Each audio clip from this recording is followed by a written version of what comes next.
Pagi luar biasa. Apa kabar hari ini? Kami bisa luar biasa. Baik teman-teman, di sini kami akan melakukan penjelasan.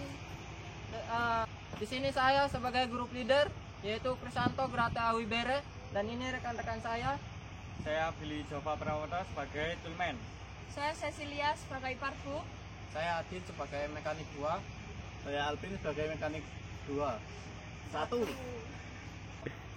Nah, teman-teman, sebelum kita melakukan penjelasan pada unit bulldozer, yaitu yang harus kita perhatikan terlebih dahulu yaitu safety, karena safety itu sangat penting bagi tubuh kita.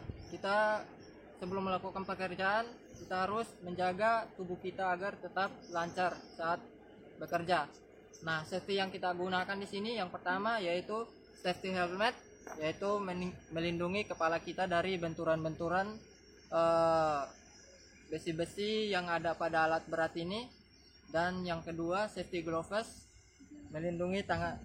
Fungsi dari safety gloves ini yaitu untuk melindungi tangan kita dari serpian-serpian tajam yang ada pada komponen-komponen kecil di bagian unit bulldozer yang akan kita tuju ini.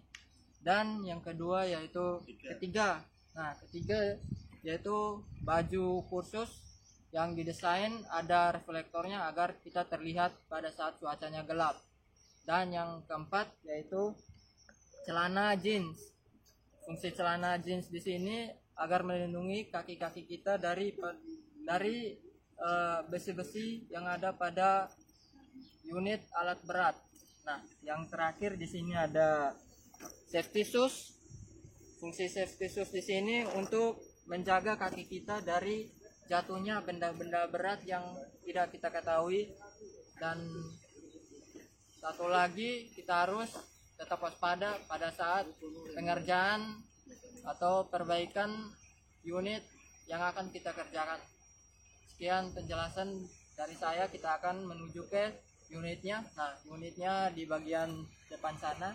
Di sini saya akan menjelaskan jalur geraknya oli hidrolik pada unit ekskavator PC200-7, yang dimana kita akan melihat jalur-jalur pergerakan oli hidroliknya yang akan menggerakkan aktuator-aktuator pada unit ini. Nah, kita akan menuju ke kontrol valve-nya. Nah, bisa kita lihat di sini ada arm spool. Nah, kita lihat arm spool yang dilihat dari hose-nya. Nah, ini dia keluarnya ikut atas lalu menuju ke arm spool dan kembalinya itu pada hose yang di bawah. Dan yang kedua yang ini adalah motor travel, spool untuk motor travel yang digerakkan oleh PPC valve yang ada pada kabin atau operator. Yang di sebelah sini bisa kita lihat ini hose-nya di depan sini. Nah, ini nujunya ke motor swing. Nah, motor swing yang atasnya itu untuk masuknya dan yang bawahnya itu untuk drainnya atau returnya. Nah, yang di sini ini untuk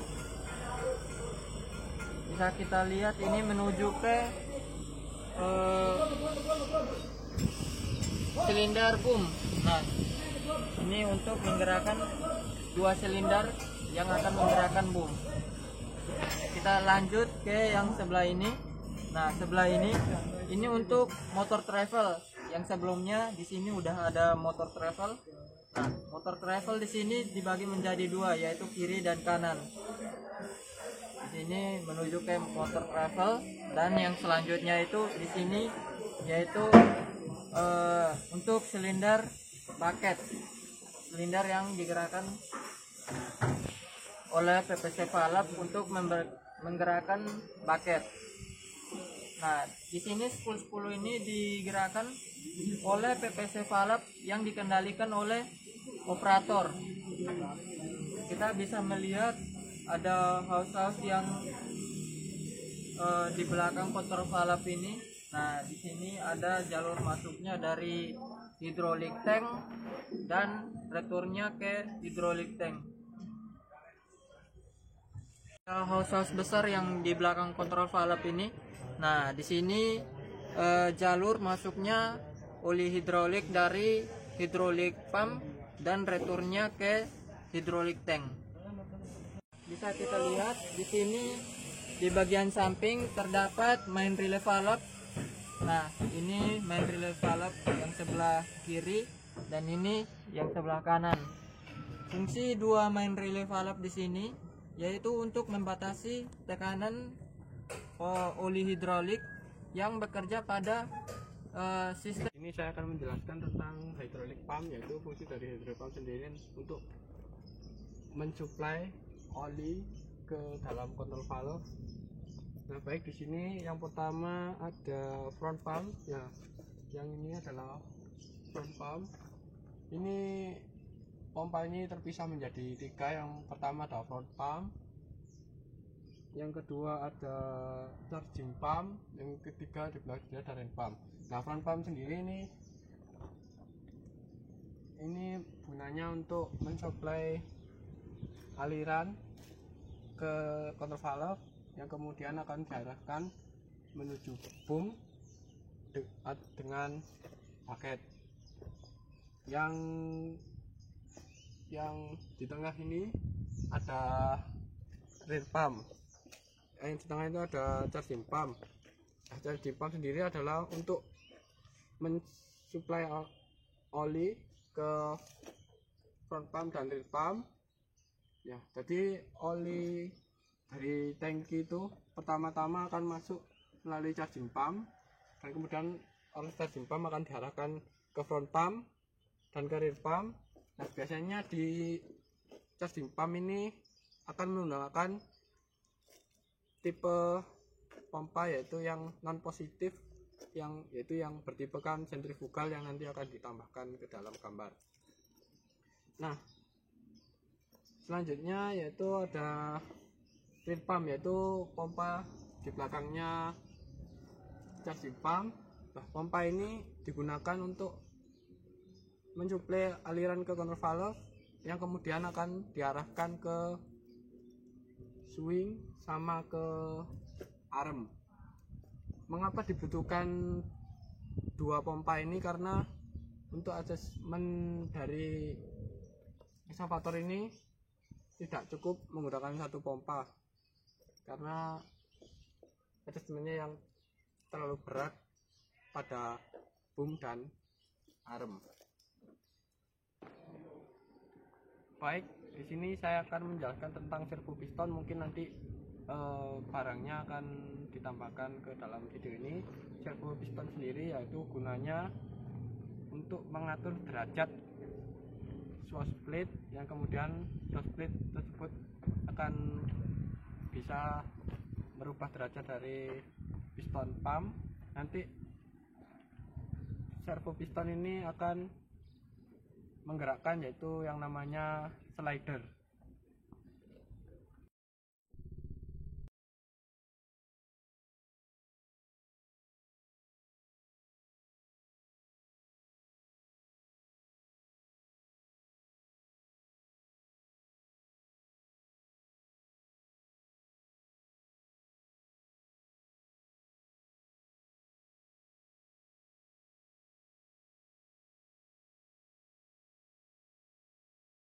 Akan menjelaskan travel PVC valve. Bisa dilihat. Nah, ini adalah travel PVC valve. Ya, fungsinya sendiri untuk menyalurkan pilot ke direct control valve dan disalurkan lagi ke travel motor. Ya, ini travel motornya. Saya akan menjelaskan LH PVC valve. Ya, di sini bisa dilihat. Ini LH PVC valve yang fungsinya sendiri untuk mentransfer pilot ke direct control valve. Terus, nah, fungsinya sendiri ini untuk menggerakkan swing sama boom. Kali-kali fungsinya sendiri untuk menggerakkan swing sama arm. Ya, untuk ke depan ini armnya sama ke belakang, dan kiri ke kanan ini untuk swingnya. Ada RH PVC valve, ya, sama seperti tadi. Di sini ada PVC valve-nya. Nah, fungsinya sendiri yang RH ini untuk boom sama bucket. Ya, untuk ke depan sama ke belakang ini untuk boom, dan kiri kanan ini untuk bucket. Ini saya mau menjelaskan tentang hidrolik tank. Nah, yang mana ini gunanya untuk menampung oil hidrolik. Nah, ini juga berfungsi sebagai untuk pendingin oil hidrolik. Baik, di sini ini ada hidrolik tank cap. Nah, ini adalah tutup dari tank hidrolik ini, yang mana ini gunanya untuk mencegah kevakuman dari tank hidrolik ini. Saya mau menjelaskan swing motor. Nah, di sini nah, yang mana swing motor ini gunanya untuk memutar final drive. Nah, final drive itu gunanya untuk bisa unit ini bisa swing 360 derajat. Tentang straight gag. Nah, yang mana ini gunanya untuk menunjukkan oli yang di dalam tank ini. Nah, ini adalah di tengah-tengah ini. Nah, kalau ini penuh, ini ada hake itu adalah penuh, terus kalau lower itu habis. Jadi yang seharusnya ini adalah pas di tengah-tengah, karena untuk biar stabil lah ini di tengah-tengah. Menjelaskan silinder-silinder dari PC200 ini. Yang pertama di sini, di dekat sini ada silinder bucket, fungsinya untuk menggerakkan bucket agar bisa naik turun. Kemudian di atas sana ada silinder arm, gunanya agar arm ini juga bisa digerakkan naik turun. Nah, di situ ada silinder boom, ada dua, kanan dan kiri, fungsinya agar bisa menggerakkan boom. Kemudian di sebelah sini ini ada leakage, gunanya agar bucket itu bisa ketika seperti ini itu bisa semaksimal mungkin. Antara piston dengan silinder itu tidak terjadi benturan atau tabrakan, karena di dalam piston ada area yang dinamakan cushion, yang fungsinya ketika piston sedang retract itu memberikan tekanan balik agar piston itu tidak terbentur dengan silinder. Setelah ini saya akan menjelaskan center swivel joint. Jadi ini adalah center swivel joint. Fungsinya adalah sebagai sambungan dari upper struktur dan undercarriage agar saat unit ini berputar itu housing itu tidak sampai terlilit. Sekian penjelasan video dari kami ucapkan terima kasih banyak. Atau ada yang kurangnya mohon dimaklumi, karena di sini kita lagi sedang belajar atau sama-sama belajar.